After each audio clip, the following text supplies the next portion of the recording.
Bharati from Politicos. మనం ఈ మధ్య బయట రిలీజ్ అయ్యి థియేటర్స్‌లో రిలీజ్ అయ్యి మంచి హిట్ అయిన 'జీబ్రా' మూవీ చూసాం కదా! అందులో జెన్నిఫర్ క్యారెక్టర్‌లో నటించి అందరినీ మంచిగా అలరించిన ఉషశ్రీ గారు మనతో ఉన్నారు. తనతో మాట్లాడదాం ఇప్పుడు. హాయ్ అండి. హాయ్ అండి. ఈ మూవీ సక్సెస్ ఎలా ఎంజాయ్ చేస్తున్నారు? చాలా బాగా ఎంజాయ్ చేస్తున్నానండి. రిలీజ్ అయిన దగ్గర నుంచి నాకు మంచి అప్రిసియేషన్ వస్తుంది ఈ క్యారెక్టర్‌కి అండ్ సినిమాకి, క్యారెక్టర్‌కి, నాకు. అంటే యాక్చువల్లీ నాకు సెకండ్ ఇన్నింగ్స్‌లో ఒక ప్లాట్‌ఫామ్ ఇచ్చిన సినిమా ఇది 'zebra'. I'm so happy to be part of this film. అంటే ఫస్ట్ డే లేదా ప్రీమియర్స్ చూసినప్పటి నుంచే నాకు మెసేజెస్ రావడం స్టార్ట్ అయిపోయాయి దట్ నిజంగా చాలా బాగా నిలబెట్టావు క్యారెక్టర్‌ని అని చెప్పేసి. Because it's a key role in the movie.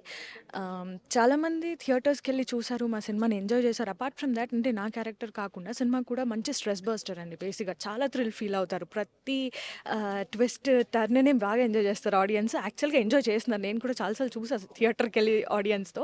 So, I'm really happy. And ఎవరైనా మిస్ అయ్యారు, ఆహాలో మాత్రం మిస్ అవ్వకండి. అంతే.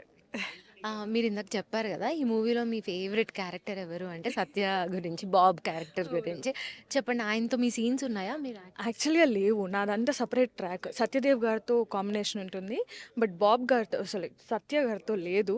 సో, ఓవరాల్‌గా నేను మూవీ చూసినప్పుడు I really like that character. ఇప్పుడు అప్‌కమింగ్ ఏమన్నా ప్రాజెక్ట్స్ కానీ, అండ్ మూవీస్ కానీ, వెబ్ సిరీస్ కానీ ఏమైనా చేస్తున్నారా? యెస్, చేస్తున్నానండి. నేను యాక్చువల్‌గా ఒక లీడ్‌గా చేశాను మూవీలో. అది రిలీజ్‌కి రెడీగా ఉంది. And apart from that character ఆర్టిస్ట్‌గా కూడా మంచి ప్రాజెక్ట్స్ చేస్తున్నాను. మంచి క్యారెక్టర్స్ వస్తున్నాయి. Like fingers crossed now second innings కూడా చాలా బాగా వెళ్ళాలి ముందుకి. నాకు మంచి పేరు రావాలి. మీ సపోర్ట్ ఎప్పుడూ ఉండాలి. Thank you so much. Thank you.